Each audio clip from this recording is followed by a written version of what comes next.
नमस्कार, आप देख रहे हैं सत्य हिंदी का रात 8 बजे का बुलेटिन और मैं हूं आपके साथ कृति सिंह। शुभेंदु अधिकारी के करीबी चंद्रनाथ रथ की हत्या ने 13 साल पुराने कई अनसुलझे मामलों को फिर से जिंदा कर दिया है। बीजेपी इसे राजनीतिक साजिश बता रही है तो टीएमसी आरोपों को सिरे से खारिज कर रही है। उधर कोलकाता में अखिलेश यादव ने ममता बनर्जी से मुलाकात कर बीजेपी पर कई बड़ा हमला बोला है। तमिलनाडु में कांग्रेस ने राज्यपाल पर बीजेपी आरएसएस के दबाव में काम करने का आरोप लगाया। इन खबरों पर इस बुलेटिन में बात करेंगे, लेकिन पहले देख लेते हैं दिन भर की 5 बड़ी खबरें। बंगाल में शुभेंदु के करीबियों की मौत से सियासत गर्म, हत्या पर उठे बड़े सवाल। हत्याकांड पर बोले शुभेंदु, ममता को हराने की वजह से मेरे करीबी को मारा गया। कोलकाता में ममता से मिले अखिलेश, बीजेपी पर सामंती सोच का आरोप लगाया। तमिलनाडु में सरकार गठन पर कांग्रेस का राज्यपाल और बीजेपी पर बड़ा हमला। मुंबई मौतकांड में बड़ा खुलासा, तरबूज में मिला चूहे मारने वाला जहरीला केमिकल। बीजेपी नेता शुभेंदु अधिकारी के सबसे करीबी लोगों में से चंद्रनाथ रथ की हत्या कोई ऐसा पहला मामला नहीं है। मीडिया रिपोर्ट्स के मुताबिक पिछले 13 साल में शुभेंदु के 3 करीबियों की मौत हो चुकी है। सबसे पहले साल 2013 में शुभेंदु अधिकारी के निजी सहायक प्रदीप झा की संदिग्ध हालात में मौत हुई थी। उस वक्त मामला ज्यादा राजनीतिक नहीं बना, लेकिन इलाके में इस घटना को लेकर कई सवाल उठे थे। इसके बाद साल 2018 में शुभेंदु के पर्सनल सिक्योरिटी ऑफिसर यानी पीएसओ शुभव्रत चक्रवर्ती की पुलिस बैरक में मौत हो गई थी। पुलिस ने इसे आत्महत्या बताया था और कहा था कि उन्होंने सर्विस रिवॉल्वर से खुद को गोली मारी, लेकिन 2021 में उनकी पत्नी ने इस मामले की दोबारा जांच की मांग कर दी। इसके बाद बंगाल सीआईडी ने केस फिर से खोला, घटना स्थल को रिक्रिएट किया और कई पुलिसकर्मियों से पूछताछ भी की गई। इस केस ने बीजेपी और टीएमसी के बीच बड़ा राजनीतिक टकराव खड़ा कर दिया था। इसी दौरान 2021 में शुभेंदु अधिकारी के एक और करीबी सहयोगी पुलक लाहिड़ी की भी असामान्य परिस्थितियों में मौत हो गई। हालांकि उस मामले में भी कोई ठोस साजिश साबित नहीं हो पाई। अब 2026 में चंद्रनाथ रथ की हत्या ने इन पुराने मामलों को भी फिर से चर्चा में ला दिया है। पश्चिम बंगाल में शुभेंदु अधिकारी के निजी सहायक चंद्रनाथ रथ की हत्या मामले में बड़ा खुलासा हुआ है। जिस कार ने हत्या से पहले उनका रास्ता रोका था, उसकी नंबर प्लेट फर्जी पाई गई है और गाड़ी का चेसिस नंबर भी मिटा दिया गया था। पुलिस अधिकारियों ने बताया कि उस नंबर वाली असली कार सिलीगुड़ी में मिली है। सिलीगुड़ी के माटीगाड़ा इलाके की पुलिस ने गाड़ी के मालिक विलियम जोसेफ को पूछताछ के लिए बुलाया। पूछताछ में उन्होंने बताया कि कार फिलहाल उनके पास ही है और उन्होंने कुछ समय पहले इसे बेचने के लिए ऑनलाइन विज्ञापन भी दिया था। इस बीच पुलिस और सीआईडी अधिकारियों की एक संयुक्त एसआईटी गठित की गई है। एसआईटी और फॉरेंसिक टीम ने मौके पर पहुंचकर जांच शुरू कर दी है। इलाके में लगे सीसीटीवी कैमरों की फुटेज खंगाली जा रही है ताकि हमलावरों की पहचान की जा सके। इसके साथ ही घटना से पहले और बाद में सक्रिय मोबाइल डेटा भी रिकॉर्ड खंगाले जा रहे हैं। बीजेपी नेता शुभेंदु अधिकारी ने अपने निजी सहायक चंद्रनाथ रथ की हत्या को लेकर आरोप लगाया है कि चंद्रनाथ रथ की हत्या सिर्फ इसलिए हुई क्योंकि वो उनके करीबी थे और उनके निजी सहायक के तौर पर काम करते थे। शुभेंदु ने दावा किया कि अगर उन्होंने ममता बनर्जी को भवानीपुर में राजनीतिक तौर पर नहीं हराया होता तो शायद चंद्रनाथ आज जिंदा होते। उन्होंने कहा कि यह हत्या कोई अचानक हुई वारदात नहीं, बल्कि पूरी तरह सुनियोजित साजिश थी। शुभेंदु अधिकारी ने कहा कि पोस्टमार्टम रिपोर्ट में सामने आया है कि चंद्रनाथ रथ को 4 गोलियां मारी गयी। उनके मुताबिक हमलावर पूरी तरह तैयारी से आए थे और हत्या को अंजाम देने के बाद फरार हो गए। शुभेंदु ने कहा कि चंद्रनाथ रथ का किसी से कोई निजी विवाद या राजनीतिक दुश्मनी नहीं थी, इसलिए यह हमला सीधे तौर पर उन्हें निशाना बनाने की कोशिश जैसा लगता है। पश्चिम बंगाल के चुनावी नतीजों के बाद समाजवादी पार्टी के मुखिया अखिलेश यादव ने कोलकाता पहुंचकर ममता बनर्जी से मुलाकात की। हिंसा और कानूनी लड़ाई के बीच अखिलेश यादव ने ममता का हौसला बढ़ाते हुए कहा कि आप हारी नहीं हैं। मुलाकात के बाद अखिलेश यादव ने बीजेपी पर तीखा हमला बोला। उन्होंने कहा कि बीजेपी की सोच सामंती है और वो महिलाओं के बढ़ते नेतृत्व को स्वीकार नहीं कर पा रही है। उन्होंने ममता बनर्जी को लेकर कहा कि वो आधी आबादी का प्रतिनिधित्व करती हैं और इसी वजह से भाजपा को वो खटकती हैं। अखिलेश ने यह भी आरोप लगाया कि चुनाव प्रक्रिया से जुड़ी संस्थाओं ने निष्पक्षता बनाए रखने में अपनी विश्वसनीयता खो दी है। उनके अनुसार चुनाव के दौरान कई संस्थाएं अपनी भूमिका सही तरीके से निभाने में नाकाम रही।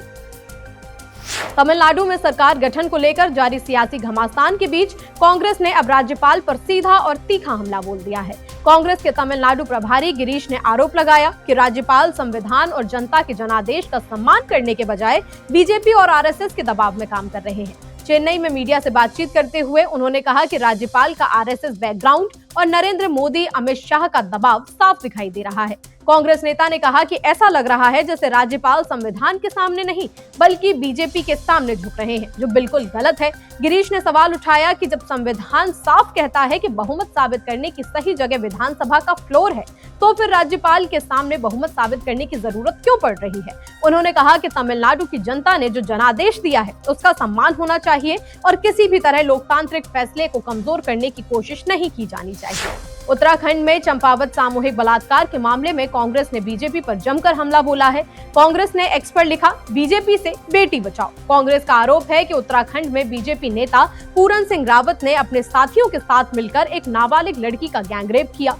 कांग्रेस ने कहा कि जब लड़की ने फोन कर मदद मांगने की कोशिश की तो दरिंदों ने उसे बेरहमी से मारा पीटा, फिर उसके हाथ पैर बांधे और एक कमरे में निर्वस्त्र बंद करके चले गए।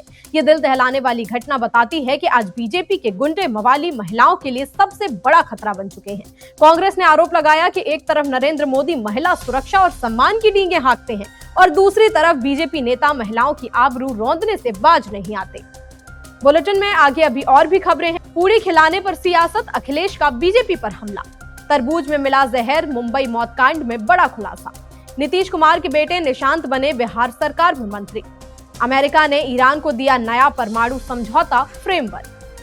सपा प्रमुख अखिलेश को भंडारे में पूरी खिलाने वाली अंजलि मैसी का आरोप है कि उनके पिता का डिमोशन कर दिया गया है। दरअसल 14 अप्रैल को डॉक्टर भीमराव अंबेडकर की जयंती के मौके पर एक भंडारे का आयोजन किया गया था। इसी दौरान अंजलि मैसी के बुलावे पर अखिलेश यादव भी वहां पर पहुंचे और पूरी सब्जी भी खाई थी। अंजलि के पिता उमेश कुमार छावनी परिषद में नौकरी करते हैं। आरोप है कि अखिलेश को पूरी खिलाने के अगले ही दिन उमेश कुमार को सुपरवाइजर पद से हटाकर सफाई कर्मी बना दिया गया।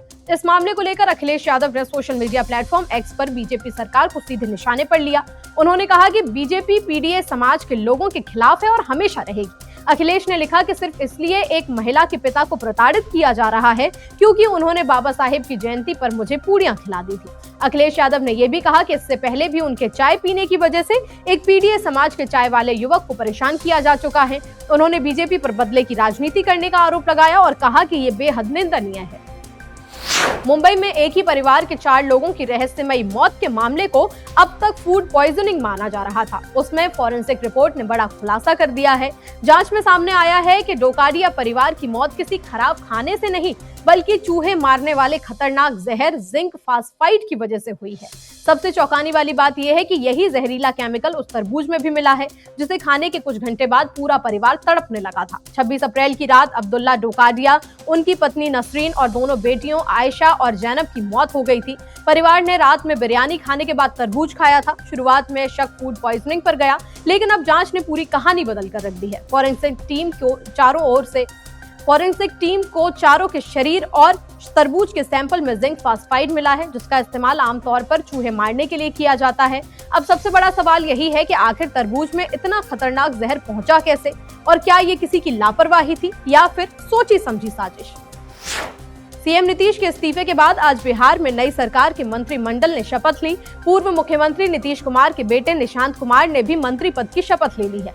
इससे पहले 15 अप्रैल को जब नई सरकार का गठन हुआ था तब निशांत कुमार के उप मुख्यमंत्री बनने की अटकलें तेज थीं, लेकिन उस समय उन्हें कोई पद नहीं मिला था। अब मंत्रिमंडल विस्तार में उन्हें मंत्री पद की जिम्मेदारी दे दी गई है। निशांत कुमार के समर्थकों का कहना था कि वो पहले राज्य की परिस्थितियों और प्रशासन को समझना चाहते थे, इसलिए उन्होंने सक्रिय राजनीति में कदम धीरे धीरे बढ़ाया। इसी क्रम में उन्होंने 3 मई से पश्चिम चंपारण से सद्भाव यात्रा भी शुरू की। अब नई सरकार में बीजेपी से 15, जेडीयू से 13, एलजेपी-आर से 2 और एचएएम से 1 और आरएलएम से भी 1 मंत्री ने शपथ ले ली है। वहीं पुराने मंत्रिमंडल के 2 मंत्री मंगल पांडे और नारायण प्रसाद इस बार कैबिनेट में शामिल नहीं किए गए हैं। अमेरिका और ईरान के बीच नई बातचीत शुरू होने वाली है। द वॉल स्ट्रीट जर्नल की रिपोर्ट के मुताबिक अमेरिका ने ईरान को एक नया न्यूक्लियर फ्रेमवर्क सौंपा है, जिसमें बेहद कड़े और स्पष्ट नियम तय किए गए हैं। अगर ईरान इन शर्तों को स्वीकार करता है तो अगले 30 दिनों तक दोनों देशों के बीच विस्तार से बातचीत का दौर शुरू हो जाएगा। इस प्रस्ताव के तहत अमेरिका ने साफ कर दिया है कि ईरान को यह घोषित करना होगा कि वो किसी भी हाल में परमाणु हथियार नहीं बनाना चाहता। इसके साथ ही फोर्दो, नतांज और इस्फहान जैसे प्रमुख परमाणु ठिकानों को पूरी तरह खत्म करने की भी शर्त रखी गई है। अमेरिका ने यह भी कह दिया है कि ईरान को अपने सभी संवर्धित यूरेनियम स्टॉक पाइल्स अंतर्राष्ट्रीय निगरानी में सौंपने होंगे। इसके साथ ही स्ट्रेट ऑफ हॉर्मुज को खोलने की भी शर्त जुड़ी हुई है। फिलहाल इस बुलेटिन में इतना ही। देश दुनिया की हर खबर के लिए आप देखते रहिए सत्य हिंदी। नमस्कार।